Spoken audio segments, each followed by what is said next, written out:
जय श्री श्याम एवरीवन। आज की वीडियो में बात करने वाले हैं how to revise financial and cost accounting paper in just last 1 month कि आखिरी का एक महीना मैं किस तरीके से इसे यूटिलाइज करूं अपने फाइनेंशियल एंड कॉस्ट अकाउंटिंग के पेपर को अच्छे तरीके से रिवाइज करने में। तो आज की वीडियो में आपको पूरी की पूरी स्ट्रेटेजी बताने वाला हूं कि किस तरीके से एक महीने को इतने अच्छे तरीके से आप यूटिलाइज कर पाएंगे कि 3 से 5 रिवीजन कर पाएंगे। तो वीडियो के एंड तक बने रहिए और अपने दोस्तों तक वीडियो को ज़्यादा शेयर करिए अगर आपको वीडियो पसंद आए।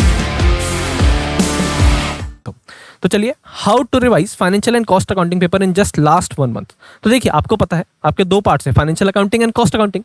फाइनेंशियल अकाउंटिंग के अंदर मेरे 3 मॉड्यूल हैं, मॉड्यूल 1, मॉड्यूल 2 एंड मॉड्यूल 3। अब फाइनेंशियल अकाउंटिंग के अंदर आपका जो है सबसे पहले है मॉड्यूल 3। इसकी वेटेज बेटा है आपकी 25%। इसकी वेटेज है 25%। सिर्फ 2 ही चैप्टर है, आपका फाइनल अकाउंट्स और एनपीओ। बहुत ही ज़्यादा इंपॉर्टेंट चैप्टर है, जैसा कि आपको पता है क्वेश्चन आते ही आते हैं, अच्छे सारे क्वेश्चन आते हैं इससे।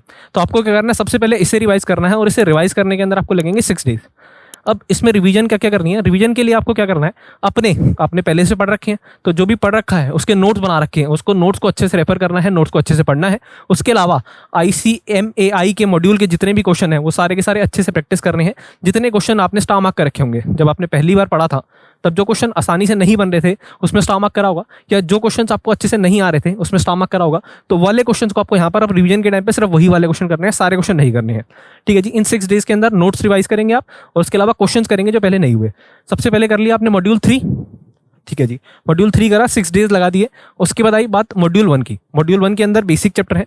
अब इसके अंदर आपको पता है इसकी जो वेटेज है बेटा वो 30% है। वो चैप्टर्स हैं, बेसिक कंसेप्ट्स हैं, general ledger, trial balance, subsidiary, cash book, BRS, depreciation, rectification of error. तो चैप्टर अच्छे खासे हैं। तो आपको क्या करना है, ये सारे के सारे चैप्टर करने हैं, अच्छे तरीके से रिवाइज करना है और इसके अंदर आपको लगेंगे 7 डेज, 7 दिन का समय देना है आपको। हाँ जी, प्रॉपर शेड्यूल बता रहा हूँ। हाँ, 7 डेज का टाइम देना है और 30% की वेटेज है। तो ये सारे के सारे चैप्टर्स जो हैं अच्छे से नोट्स रिवाइज करेंगे, क्वेश्चन प्रैक्टिस करेंगे अपने मॉड्यूल से, वाले क्वेश्चन जो पहले नहीं बने थे या वाले क्वेश्चन जो आपको लग रहा है इंपॉर्टेंट है सब। ठीक है जी।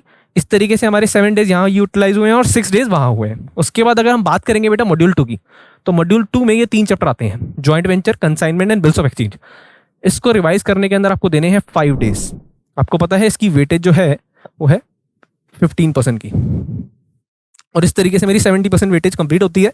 हाँ जी, तो 7 days plus 5 days, 12 days plus 6 days कितने हो जाते हैं, 18 डेज। 18 डेज के अंदर आप देखेंगे बेटा, 18 डेज के अंदर हमने पूरा का पूरा फाइनेंशियल अकाउंटिंग जिसकी वेटेज आपके एग्जाम में 70% है वो पूरा का पूरा रिवाइज कर लिया है मैंने। अपने सारे नोट्स को अच्छे से रिवाइज कर लिया है।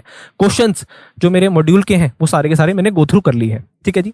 उसके बाद बात आती है हमारी कॉस्ट अकाउंटिंग की। कॉस्ट अकाउंटिंग का सिर्फ एक ही मॉड्यूल है जिसके अंदर 4 पार्ट है, basic concepts, application of cost accounting, classification of cost and cost sheet.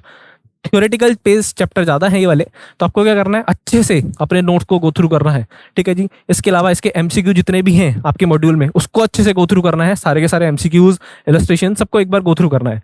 तो कॉस्ट अकाउंटिंग इसको देने हैं आपको लगभग 5 डेज। जी हाँ, 5 डेज, और इसकी वेटेज आपको पता है 30% है।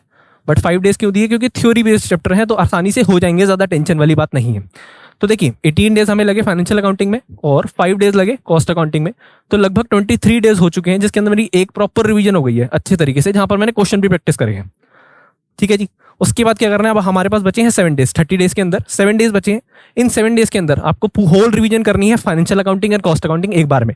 ठीक है जी। अपने नोट से कम 2 से 3 रिवीजन करनी है इन 7 दिनों के अंदर। इसके अलावा MTP लगाने हैं 2 से 3 कम से कम एटलीस्ट, और क्वेश्चन प्रैक्टिस करने हैं। क्वेश्चन कहाँ से प्रैक्टिस करनी है, ICMAI के जितने भी क्वेश्चंस है वो, और उसके अलावा प्रीवियस ईयर क्वेश्चंस। ठीक है जी। वही वाले क्वेश्चंस जो आपको नहीं बन रहे थे या जिसमें आपको दिक्कत आ रही थी, सिर्फ वाले क्वेश्चंस करिए।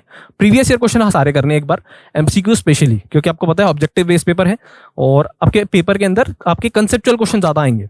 तो इस बातों का ध्यान रखेंगे तो देखिए 30 डेज के अंदर आपने 3 से 5 रिवीजन बड़े आराम से कर पाएंगे अगर आप सिर्फ और सिर्फ इस तरीके से स्ट्रेटेजी के साथ चलते हैं। आपको नोट्स को बार बार गो थ्रू करना है, जितनी बार हो सके उतनी बार रिवाइज करिए। तो इस तरीके से 30 दिनों के अंदर आप 3 से 5 रिवीजन पूरे के पूरे अकाउंट्स की और कॉस्टिंग की लगा पाएंगे, आपकी फाइनेंशियल अकाउंटिंग और कॉस्ट अकाउंटिंग की। जी हाँ, तो इस स्ट्रेटेजी को फॉलो करिए और वीडियो को ज़्यादा से ज़्यादा अपने दोस्तों तक पहुंचाइए ताकि वो भी इस अटेम्प्ट को क्लियर कर पाए। वीडियो अच्छी लगी हो तो लाइक करिए, चैनल पर नए हैं तो सब्सक्राइब करिए। Thank you so much.